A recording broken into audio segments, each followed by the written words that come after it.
ஓம்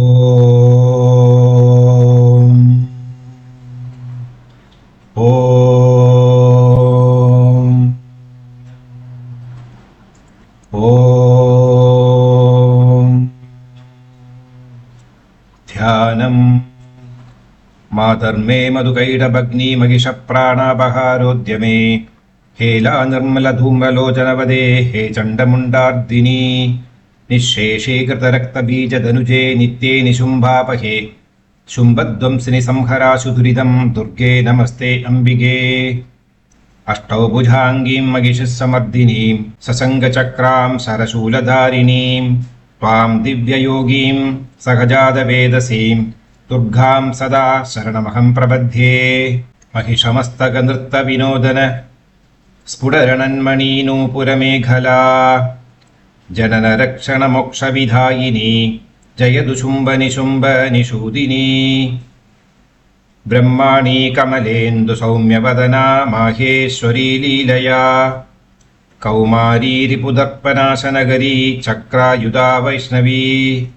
वाराही घनघोरगर्गरमुगी दंष्ट्री च वज्रायुधा चामुण्डा गणनादरुद्रसहिता रक्षन्तु मां मातरः उद्धतौ मधुकैडभौ महिषासुरं च निहत्यतं धूम्रलोचनचण्डमुण्डकरक्तबीज मुखांश्च तान् दुष्टशुम्भनिशुम्भमर्दिनी नन्दिता अमरवन्दिते विष्टपत्रयतु तुष्टिकारिणी भद्रकाली नमोऽस्तु ते लक्ष्मीप्रधानसमये नवविद्रुमाभां विद्याप्रधानसमये शरबिन्दुशुभ्रां विद्वेषिवर्गविजयेऽपि तमालनीलां देवीं त्रिलोकजननीं शरणं प्रपद्ये चन्द्रहासं त्रिशूलं च शङ्खचक्रगदास्तथा तनुर्बाणं च मुसलं पिङ्गलं मुष्टिमेव च पाशाङ्कुशभुशुण्डीश्च मुद्गरं परशुं तथा वज्रायुधं च कुन्दं च खड्गवाङ्गं च हलायुधं तुणीरं क्षूरिकां मुद्रां तोमरं पानपात्रकं पट्टसं दण्डनागं च कुन्ददन्दौ तथैव च तर्पणं रुद्रवीणां च बिभृत्वा त्रिंशतोस्तलां पद्मरागप्रभां देवीं बालार्ककिरणारुणां रक्तवस्त्रपरीधानां रक्तमाल्यानुलेपनां दशपादाम्बुजां देवीं दशमण्डलपूरितां दशाननां त्रिनेत्रां च समुन्नतपयोधरां एवं ध्यायेन्महाज्वालां महिषासुरमर्दिनीं सर्वदारिद्र्यशमनीं सर्वदुःखनिवारिणीं ब्रह्माण्डमध्यजिह्वां तां महावक्त्रकराळिनीं दशसाहस्रदोर्दण्डां नानाशस्त्रास्त्रधारिणीं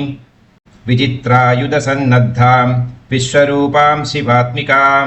दानवान्तकरीं देवीं रक्तबीजपदोद्यतां रक्तवस्त्रधरां चण्डीं भीषणामधिभैरवां सम्पूर्णयौवनां लक्ष्मीं कालिकां कमलाननां मधुकैटभसंहारीं महिषासुरमर्दिनीं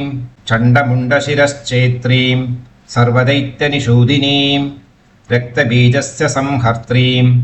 अशेषासुरभक्षिणीं निशुम्भशुम्भमदनीं अशेषायुधभीषणां महाब्रह्माण्डमालाङ्गीं सर्वाभरणभूषितां वेतालवाहनारूढां सिंहव्याघ्रादिवाहनां नररक्तप्रियां मायां मधुमांसोपहारिणीं य इदं शृणुयान्नित्यं त्रिसन्ध्यां यः पठेन्नरः ऋणकोट्यापहरणं रोगदारिद्र्यनाशनं सर्वसिद्धिकरं पुण्यं सर्वकामबलप्रदं भक्तानन्दकरीं देवीं परब्रह्मस्वरूपिणीं तामष्टादशपीठस्थां त्रिपुरामधिदेवतां वन्दे विश्वेश्वरीं देवीं भुक्तिमुक्तिबलप्रदाम् इदं सप्तशतीध्यानं सर्वरक्षाकरं नृणां रसं रसायनं सिद्ध्येद् कुलिकाञ्जनसिद्धिदं पादुकायुगलं सिद्ध्येद् मन्त्रसिद्धिकरं नृणां सौन्दर्यराजसम्माना पुत्रपौत्राभिवर्धनम् ऐश्वर्यलाभविजय भुक्तिमुक्तिबलप्रदम् सदा सन्निहितां लक्ष्मीं चण्डिकां मम देवताम् स्मरेन्नित्यं प्रयत्नेन षण्मासात् प्राप्यते बलम् महाभयापहरणं शत्रुक्षयकरं तथा अचलां श्रियमाप्नोति सर्वव्याधिविनाशनम् अन्ते स्वर्गश्च मोक्षं च सत्यमेव न संशयः पाहि त्वं ब्राह्मी मां नित्यं मत्तमादङ्गगामिनी धवलीकृतदिक्चक्रे हंसपुङ्गववाहने करुणां कुरु माहेशी महेशकृतवैभवे मयूरपुङ्गभारूढ वाहने वरदायिनी वैष्णवी त्वां वरारोहे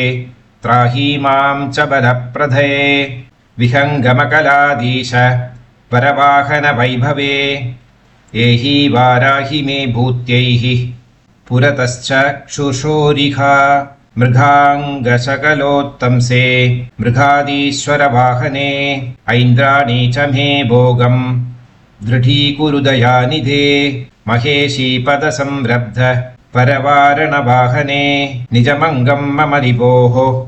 जहि त्वं मुण्डमालया दर्शय त्वां च चामुण्डे